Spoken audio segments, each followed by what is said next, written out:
Hello, everyone, and welcome back to the channel. I am joined this afternoon by one of the partners in crime. I'm joined by Mr. Callum Sanderson. How are we doing this fine afternoon? All good, brother. How are you? Yeah, not too bad. Just wanted to see how you're feeling after the weekend. After Jurgen Not left. too- So again, I've not watched the whole game. I've only watched snippets because it was Stevie's birthday.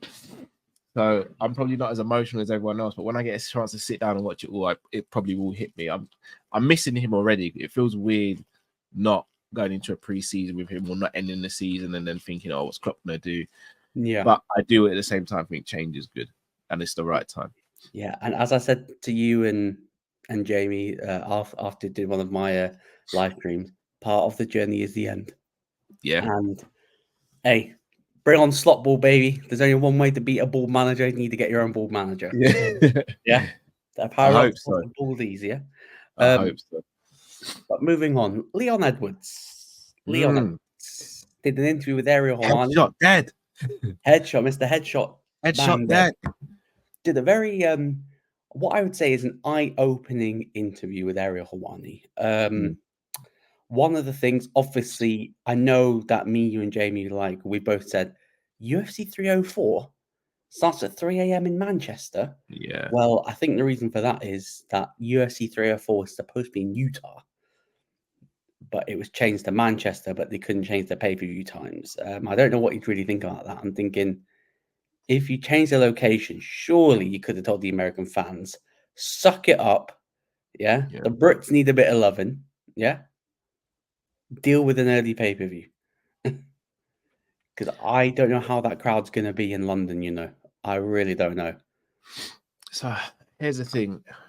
It's annoying for us because obviously we're in London and you think we do 11 out of 12 pay-per-views a year at 3 a.m. The one pay-per-view or the one fight night we get to do, or two maybe in a year in the London cards.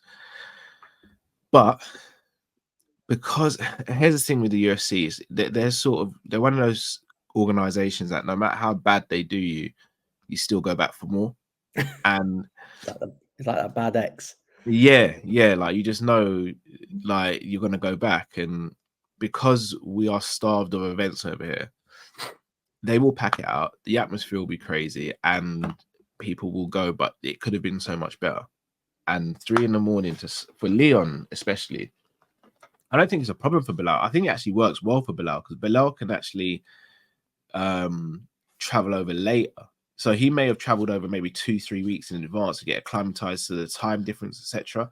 He could leave literally a week before now and just stay on his normal time and still be fine for the fight. Whereas Leon's actually got to change his schedule so that he peaks at that time now, which I think is an unfair advantage. Yeah. Do you think it swings the fight in any favor? Do you think it gives Belal an edge, or do you think the professional that Edwards is, do you think it'll be too much of an issue? Because I would imagine now he's probably known that this card is going to be at 3 a.m. for probably quite a while. Yeah. So I'm pretty sure he would have changed his training accordingly to fight Belal. So do you think that will play any type of difference? Trust me, I think he's going to find it difficult with the crowd. Because if Tom wins, that crowd is going to be like, yeah, Manchester. And then it's going to dip. Yeah. And he will need to get the crowd awake again for his fight. Because let's be honest, as much as I love Leon, he's not the most exciting. That McGregor said, I know I touched on McGregor. Yeah. He's Mr. Decision guy, yeah. He just loves a decision. Him and Mr. Belal, yeah. No one remembers that guy's name, yeah. So he needs to get the crowd involved straight away, because if he starts that main event and we get a similar style of how he fought Colby, yeah, get the pillows out, boys and girls, because we might be sleeping through that. But hopefully, fingers crossed, he starts quickly, gets the crowd engaged, and he picks up the W. But obviously, we knew that Leon got offered 3 opponents for UFC 300. Shavkat, Islam. Who was the third? He got offered the third. The third was Belal. No. No, he got offered by the UFC. Hamzat. Oh no, he was offered Hamzat, Shavkat, Islam. Said Oh, yes to all of them. yes. Said yes to all of them. They all couldn't do it for Ramadan injuries, etc. Leon Edwards asked to fight Belal Muhammad, and it was the UFC that said no. Yeah, Crazy. so this agenda that I know is Belal's trying to push an agenda. Yeah, that Leon is scared of him, doesn't want to, take the fight, and Kamaru taking some shots at Leon as well, saying that both him and Belal have been holding up the division a little bit. Well, Leon's just confirmed that he's not holding it up. Yeah. Like, he's saying yes to everyone. It's the UFC holding it up. It's the UFC that's holding it up.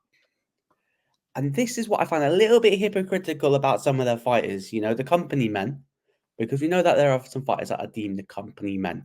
Yeah. You're not calling out the company.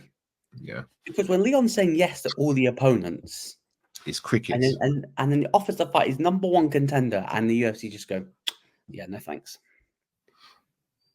Whose fault is that? It's the UFC. It is the UFC's. So the issue I have with that is the UFC clearly didn't want to give Belal the fight. So it's like, all right, what's the point of the rankings and what's the point of someone going on a winning streak? Also, if that is the case, come out, be ballsy about it and say, look, it was our decision. It wasn't Leon's. Leon asked for the fight. We said no because we wanted to go in a different direction.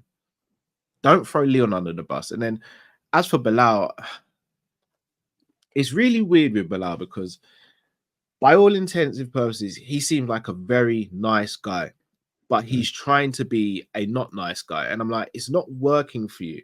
You've been going on at Colby for all these years saying it's an act. He's playing a character. He's not a real guy. You're kind of doing the same because you're not that guy. You're actually a nice guy. Everyone who's had interactions with him says he's a nice guy. Can he be a little annoying? Yeah, but he's a nice guy. I don't understand how he can be so like boisterous when him and Leon have fought before and Leon was piecing him up. I'm not going to sit here and say Leon would have definitely won the fight because we've seen so many different fights and go in different directions. But for the time they fought, Leon was piecing him up and made it look very, very easy. So I don't understand his angle about Leon being scared or anything. But what I will say to the fight, if Leon goes in there and expects to piece him up like that again, or he gets overzealous or overconfident, he will lose his belt. Leon has to be professional. If he's professional, Leon goes out there and does the business. Yeah, because I think off the back of this interview, Belal was like, well, I can't believe that Nate Diaz nearly knocked you out. Sort of thing is like, you get like the friend that's always like the nicest guy. He's trying to act a bit of a dickhead, and you sort of look at him and go, "Excuse me." But I've noticed that more since look who he's starting to train with. Yeah, Team AKA Khabib, Islam. I don't know whether or not he trains with DC. I know DC's with the gym, right? Is training with those guys who are very arrogant, that like to smell themselves for good reason because they have the ability to do so. And I noticed that personality is rubbed off a little bit. And yes, we know Belal, when he teamed up with AKA, he took Sean Brady's 0 in Abu Dhabi. Surprisingly, they turned him into a knockout artist, which was quite a shock. But if he comes out like that against Leon, then Leon's going to be like, yes. Yeah, Leon sleeps him. Yeah. But I think the UFC need to do more to stop throwing their own fighters under the bus, because it is such an easy thing to go, yeah, the fight didn't really want it, really. And then they're coming out and going, no, I said yes. All my opponents. And Dana even bigged up Leon from saying yes to everyone. He's never turned down the fight. So why would you then, Belal, say, you're scared? Oh my God, he's not choosing to fight me. Because, and then Usman's got some cheek, saying, oh yeah, they're both holding up the divisions a little bit. Why isn't Usman fighting? Yeah, Usman, come on, man. Like, but why he's not getting a title shot. He said he'd come back down to welterweight. So maybe we're going to get a him and Gilbert Burns rematch. Nah, there's other fights in that division for Usman. Doesn't need to do rematches yet. There's other up and coming fighters. Fight someone new. Shavkat. Well, I think it's going to be MVP, Shavkat and Gary. Della Maddalena, but have you got Ian Gary there? You've got MVP. Like, there's other fighters there. But he's calling out the guy that beat him, saying that he's holding up the division. When you're Mr. Company Man, Usman, because I've noticed what they're doing with Usman and Triple C, you know. Yeah. I've noticed what they're doing to him. They are grooming them, to take higher levels in that company once. Yeah. Do you know what? Their podcast is good. Usman really shines on that podcast. Yeah. He's good. But Triple yeah, C no one's holding up the division apart from UFC. Yeah. And speaking of holding up the divisions, right? And this would be so that would hold up the division, right? Because Leon said in that same interview, yeah, that when he beats Belal Muhammad and hope at UFC 304, and hopefully McGregor beats Chandler, then he would like to defend his welterweight title against McGregor at Madison Square Garden in November.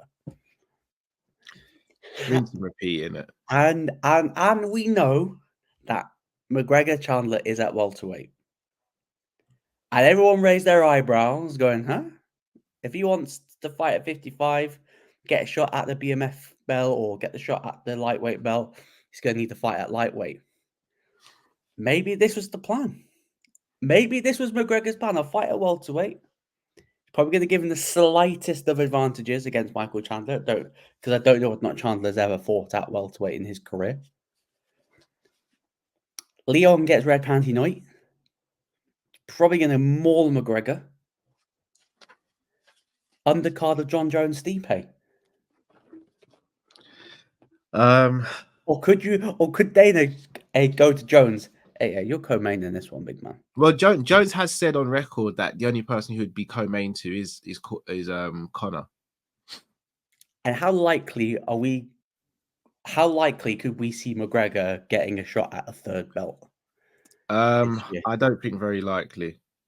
Because you think he loses Chandler. One, I don't think he's going to beat Chandler, unfortunately. But two, even if he does, I don't think he'll get a welterweight belt. Not a shot straight away. I think he would have to fight a welterweight first. I know he's a cash cow, but if it was several years ago, yeah, like if he went after he beat Eddie Alvarez, fuck McGregor, not fuck McGregor, fuck Mayweather, yeah, Woodley and come for you. He would have got it straight away. He would have got it in a snap of a finger, because we saw backstage footage of him staring down a prime Tyron Woodley. Yeah, prime Woodley would have eaten him alive, but he'd have got it. We know the UFC are now down for super fights. It's Super Fights FC. If you can put on the super fight, the UFC will put it on. And anything with McGregor and the title, or even just McGregor versus a broom, equals money. And have that and John Jones on the card. It makes sense, because I think McGregor will beat Chandler. I do think he will beat Chandler, just because I do feel like the fact that it's at 170 gives him the slightest of advantages. But my mind changes every day. So if we did this tomorrow, I'd be like, yeah, Chandler probably smokes McGregor, overhand right, boom, done. But I'm sitting here now and I'm thinking, I think McGregor could get it done, but he's got 2 rounds tops. It's got 2 rounds tops to sort of to get it done. But how would you see a Leon Edwards Conor McGregor fight going? I think it'd be very easy for Leon. Are we seeing a bang headshot dead? I think he's so rangy. I think he'd start off by whacking Conor's legs. He'd keep him at bay with the front kick at range, because he knows there's absolutely zero fear of the takedown. I think he'll threaten a few takedowns. The moment Conor gets in close, he'll trap him up, he'll elbow him, he'll go for little trips. And I think he'll stop him in the I can see a Leon taking down McGregor. I don't know if he'd have to. I think in the clinch, I reckon like he could easily get a trip on him. Yeah. I think he stops McGregor between round 3 and round 5. And I think he puts on a clinic and makes it look really easy. Conor's way smaller than Leon as well. Yeah. Like Leon's a big guy. And last thing to touch on, McGregor live streaming, baby. McGregor found the live stream. Someone's introduced McGregor to the live stream, and my God, that was comedy gold of a team, yeah. Comedy gold. I don't know for which organizer that he was doing it for, but he got asked about a bunch of different fighters. He got asked about Ilsman, Dapario, is he called? Ilya. He said that. So it's like a Dapario. Oh, me, Max is gonna kill the guy, yeah? He's gonna fucking kill the guy, the little failure of a thing, yeah? You call him a name, yeah? Spoke about Sean O'Malley. Basically, hey, someone needs to get McGregor to live stream more often because it was hilarious. And then I don't know whether or not we can touch on it quickly, but he mentioned about Khabib Nurmagomedov and his tax problems. Khabib's got problems with the tax man. Yeah, he got issues with the tax man. I'll find out where it was. There was issues. I'll just find it now. I put it in our chat a while ago. Yeah, so oh no, that was McGregor's quote. So I actually need to find out where saying that he's got tax issues.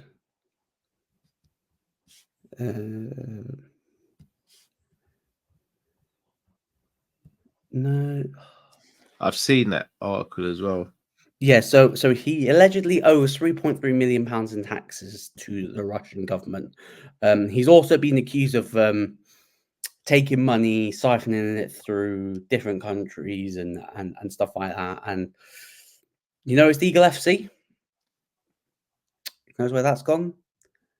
Get invested hundreds of millions of pounds, and the best main event you could put on was fucking Kevin Lee and Diego Sanchez, and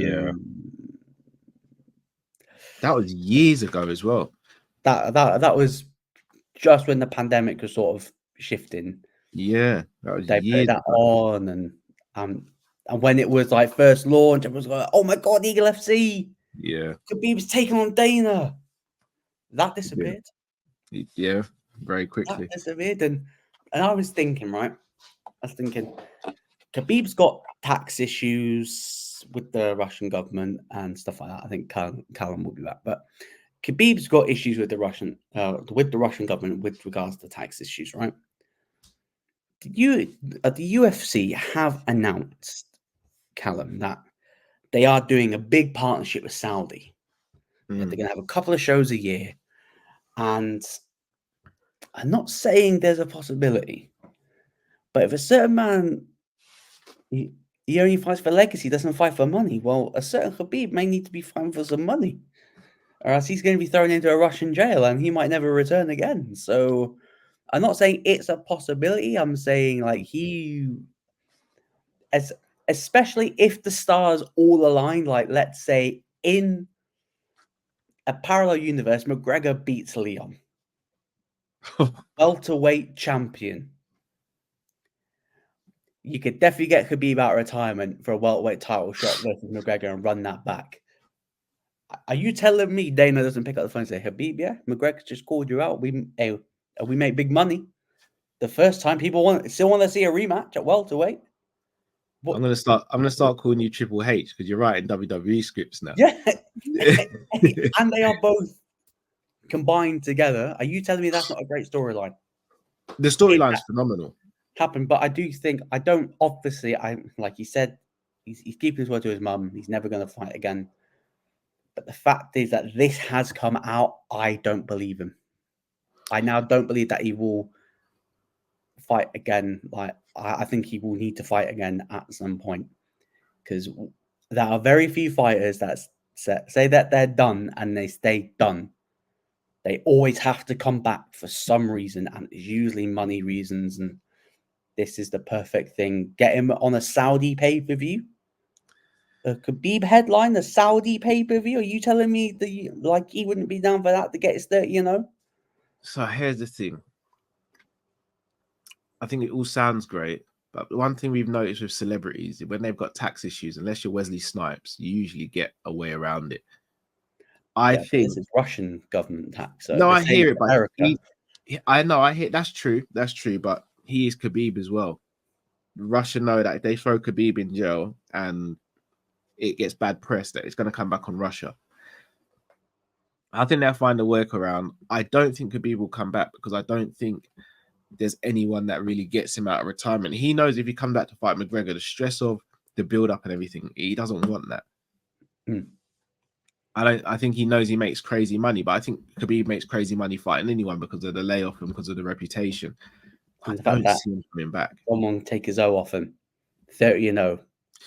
The thing is, here's the thing: if it's the same Khabib that left, the only person I think that could take the O off him is probably a prime Oliveira when he's at his best. I don't see anyone else in that division. I love Max. I don't see Max doing it. Yeah, it's so mad that when we nearly had Khabib versus Max, it was like, you fight for money, I fight for legacy. So looking back, I'm glad we didn't get that fight because it wouldn't have been right on Max. If Max given a time to go up to 155, and look, if in a world Max can keep the fight at distance or he can stop the takedown, he beats Khabib. But who stops Khabib taking him down? Probably Islam. And they'll never fight. And they'd never fight. And they'd never fight. And yeah, I don't think I know comments are gonna say, look, Habib's never fighting again and stuff like that. But trust me, if push came to shove and McGregor did come back and win a belt and he called out Habib, I'm not saying that it's 100% I put my house on it, but I'm saying that there would be a strong possibility. But that's all ifs, buts, maybe WWE storyline making stuff. I think Khabib stays retired. I think you're 100% right, Callum. It's tax issues. When you're a big name, taxes just go away like that. But if it's, I think we'll hear more about this because I don't think it's just 3.3 million. I do think, like, how can you pump? Apparently, there was 100 million pumped into Eagle FC. You put on one of the worst shows I've ever seen in my life, and then you disappear off the face where's of the that earth. money gone? So, if anything more comes out about it, I'm sure that will cover it. But yeah, Callum, massive thanks for you joining me this afternoon, It's man. always a pleasure. Always a pleasure. Do you want to shout out the channels and what you've got coming up next? Yeah, sure. So shout out to the Sanderson Show. Gonna have a few videos coming out. Got 302, not this Saturday, but the following Saturday. Gonna start doing some build up for that as well. And just keeping on top of some of the MMA news. I'm hoping from mid to late June, I'm gonna start ramping up the amount of videos I do over there and hopefully over here with yourself and Jamie as well. So yeah, hopefully the future's looking bright. Yeah, I think on here, I think I'll probably touch on at some point Anderson Silva versus Chael Sonnen boxing, baby. Right, yeah. Yoo-hoo! Look who it is. Yeah, so I'll probably touch on that. Obviously, got stuff for 302. And then Mystic Max back, yeah, baby. McGregor Chandler, that's back. Obviously, crazy. the links in the description for the GoFundMe page for the Midnight Walk for domestic domestic abuse support unit in Wrexham. I think I'm going on radio in August to hype it up. So link will be in the description. We're trying to get to £500. So any donation, no matter how little or how big, would be very much appreciated. Yeah. Thank you, Callum. Thank you, everyone that watched this. Make sure to hit the like, share, and subscribe button. I think I'm 20 away from 200 subs. I'm 20 away from 200 subs. So let's get that. We can do that as soon as possible, please. And make sure to, of course, subscribe to Sanderson Show, subscribe to Coppish as well. And we will see you all very soon.